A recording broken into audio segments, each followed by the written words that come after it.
In this video, I'm gonna show you how to fix battery draining problem in iPhone.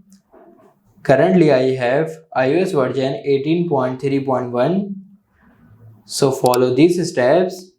Step number 1 is go in settings, tap on battery, enable the low power mode. The second step is go back, scroll down, go in display and brightness, enable the dark mode from here. The third step is go back, scroll down, go in privacy and security, tap on location services, disable the location services, tap on turn off, go back, disable the tracking also.